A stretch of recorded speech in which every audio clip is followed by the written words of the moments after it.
Bruce saying this: I wanted to focus on what I can give back to this incredible game that has provided so much for me and my family. I really began thinking about my personal transition plan earlier this offseason.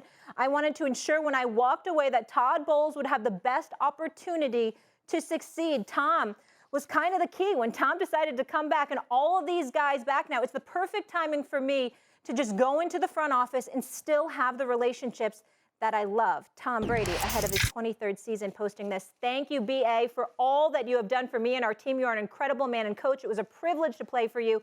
You are a true NFL legend and pioneer for all the work you have done to make the league a more diverse and inclusive culture. Tedy, what's the impact of Arians' retirement? And Key, we got you. Good. Well, I think the first thing I'd say about Bruce Arians and his retirement was echo what Tom Brady says. I mean, congratulations on 50 years, almost 50 years in the coaching profession. I think he was on Bear Bryant's staff coaching running backs, the guys that seen a lot of football. He's won championships, and he has been the leader in being inclusive and diverse staffs. So first of all, well done with that, and congratulations to BA. I think the second thing is this: the Tampa Bay Buccaneers, like BA said, they're left off in a great place. I mean, this is almost seamless. Todd Bowles is someone that can take the reins and they can be a championship contender once again. But this team, the way BA left it, Tom Brady coming back, a lot of the free agents coming back, this is a good football team that's going to contend for a championship again. Keith?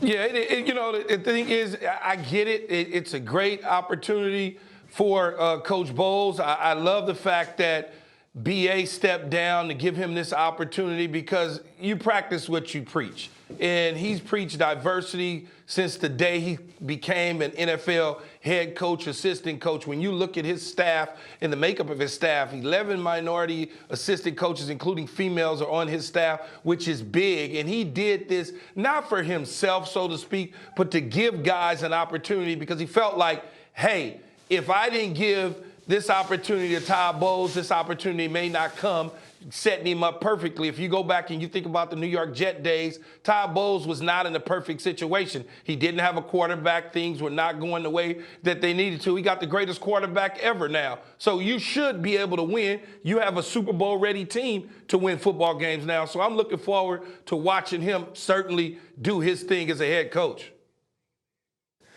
And I think that, I mean, there was speculation about Tom Brady and how the loose culture, that initially something he had to get used to, in terms of, I think we all remember that first year when Tom Brady had that blow up on the sideline with them when they were playing the Chicago Bears, and him not knowing what down it was, that type of frustration boiling. Tom got used to that culture, but still there was a part of him that really wanted to get back to a little more disciplinarian. I'm not saying that he wanted BA out of there, but I'm saying this: with Todd Bowles coming in, I think there's more of a similar culture and a similar way of doing things, more closer to the vest with Todd Bowles, the type of head coach that he can be. So maybe this is even a greater situation for the Buccaneers and Tom Brady sort of coming back to win another championship. Key, real quick, before we get into the debate here, I just wanted to get your thoughts on this. Obviously, we know there's a paucity of African-American coaches in the NFL. Now there's 3. Well, obviously, with this one, Todd Bowles, we have 4 now. But what does this mean when Bruce Arians essentially said, he wanted to leave the team to him where the cupboard isn't bare, where it's a team that's ready to win? Because we know that hasn't been the situation in the past for many black coaches when they get opportunities.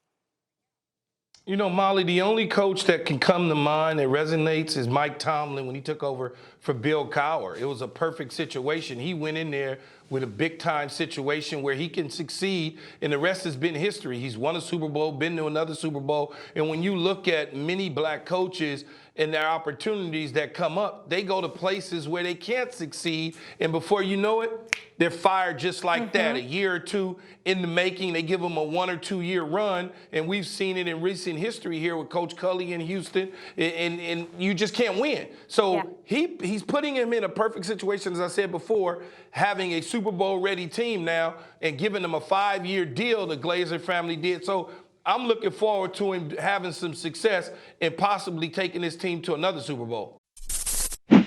Thanks for watching ESPN on YouTube. For live streaming, sports, and premium content, subscribe to ESPN+.